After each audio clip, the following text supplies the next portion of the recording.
7 years ago, I ventured off to Nepal for 2 months in hopes of finding a purpose and a new direction in life. I said goodbye to my soulmate and began a journey of self-discovery and inner transformation. Over the course of 2 months, I wrote to Claudine only once to say that I arrived safely and that I was okay.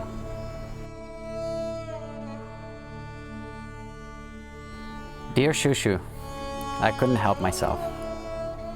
Not even 24 hours after I left you, and here I am in the Himalayas writing a message to you. I got to Kathmandu in one piece. I thought about spending the night under the stars in a nice quiet grassy spot, but that ain't happening. It's like a mini Delhi here in Kathmandu. So I will have to wait for my Siddhartha awakening under a sacred tree for at least another day. But what is another day in the presence of eternity? For now, I'm soaking in the overstimulation of all my senses in this bustling environment and just letting it gently pass through me as I bask in the calming waters of my being. This place is so enchanted, and I already know that one day I will come back here with you, roaming the streets of Kathmandu. I checked myself into a modest little hotel, and to my surprise, there's a Wi-Fi. So here I am writing from my phone. Modern technology. What an amazing gift and a horrible curse all in one. I'm both excited and anxious to make my journey up the Himalayas to Mount Everest, or as the locals call it here, Chomolungma, which means the mother goddess of the world. I am ready to meet her and receive her blessings. Thank you for holding space for me and lovingly allowing me to do this pilgrimage of inner stillness and self-discovery. It already feels like the exact thing I am supposed to be doing for myself right now. And so the cleansing process begins. I feel very present, connected, alive. Just as I thought I couldn't love you any more than I already do, your presence within me keeps expanding. You are seemingly so far away, and yet I feel you viscerally sinking even deeper into the void of my being. Pure presence, pure bliss. I love you. Me.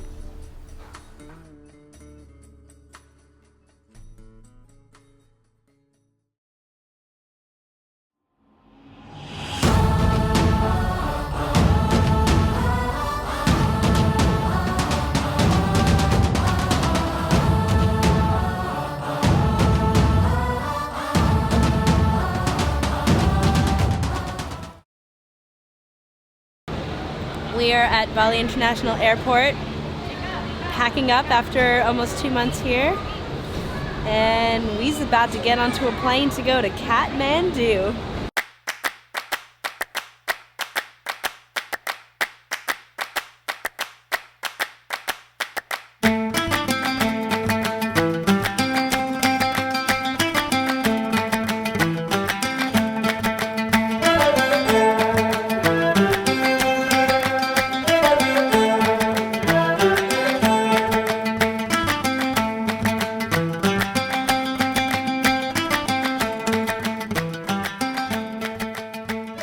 So far we're doing great. Baba over here has been a trooper. Takeoff, landing, big smiles. She likes her little popcorn and a few nuts. So we delivered on that. Oh, sorry Bubs. And we had other kids crying around, but it didn't really spread to us, which we were proud about. And now we're waiting for a connecting flight to Kathmandu.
it to Nepal! Woohoo! We are here in Kathmandu, just landing, getting our bearings. We're in a whole new land. Kind of feels like we've traveled back in time. It is gorgeous, it's tranquil, it's peaceful, and I can't wait to explore. Honza's been here before. It was a while ago, but it might be like a little bit of a homecoming for him. And it's totally a homecoming for me. And it also somewhat completes a cycle. And this was an incredibly special time, well, in our life, particularly in my life, because big changes occurred and I needed to get out. I went to Nepal, I did my first teach training here. I trekked to Everest Base Camp and I got to experience a very unique culture that gave me a totally new perspective and the simplicity and the sacredness of life. So I'm super excited to be back and kind of relive this, not just as myself, but now as a family. The first day, getting in a car in a teeny little taxi, driving into Kathmandu was an adventure. The whole journey felt like we were traveling back in time, from the little car that we packed ourselves into to looking out the window and seeing cows just chilling in the middle of the road, slowing down traffic, broken footpaths, women in beautifully enveloped cloths, and just the sheer wonder of everything that I was looking at felt so ancient and so rooted in this undescribable mystery. It was a really beautiful introduction to a new country, a new land, and I just love it already. Going down to Thamel, which is the old part of Kathmandu, was super nostalgic for me because that was the very first place I visited when I came in here first. And even though it's only been a couple days, I feel like we've gotten a really good taste of the Nepalese culture, and particularly what goes on in Kathmandu. Sofie is in wonderment of life in general right now, and there's so much life happening in Kathmandu. There are 101 things to look at in every moment, and witnessing it through her eyes, it seems like she wants to see everything and touch everything all at once.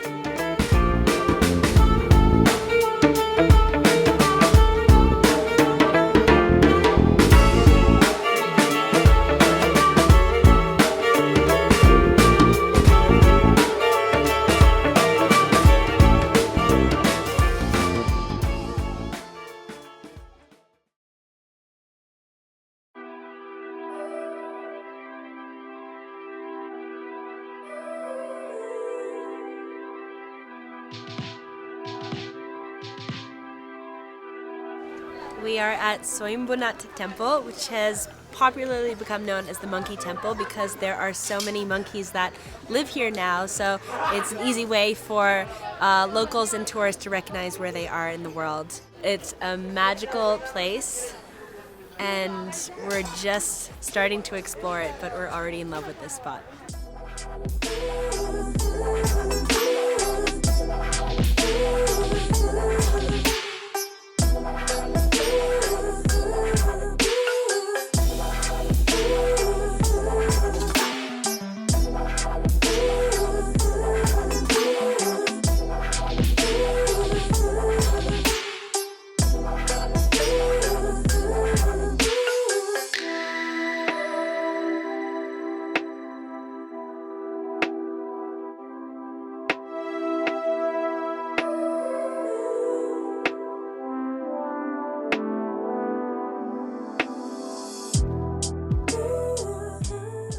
We are at Bodhanat, which is the most beautiful Buddhist temple that I've ever seen. And it's so nice to be back after 6, almost 7 years back in Nepal, and just standing here is incredible.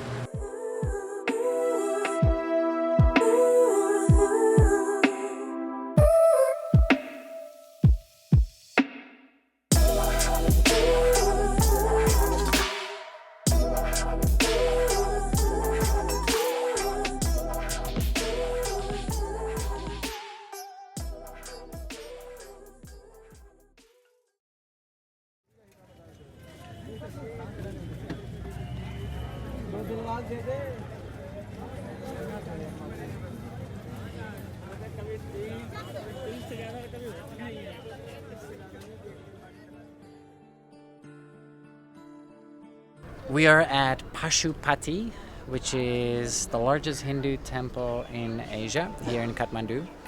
And we are going to witness cremation. Cremations happen here every single day. There's a whole ceremony of where they take the bodies, prepare the bodies, and then bring them and prepare the bodies for cremation.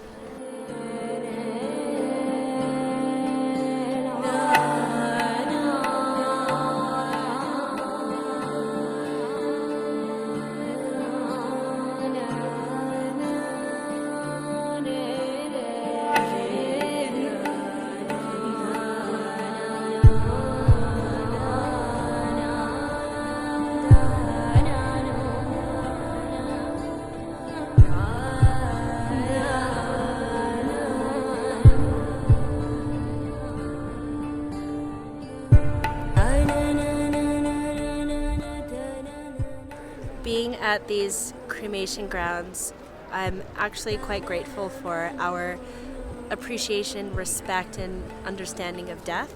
I feel there's nothing more sacred than being at a place like this to remind you of the beauty of life, to be so close to death all in one place. It's really special.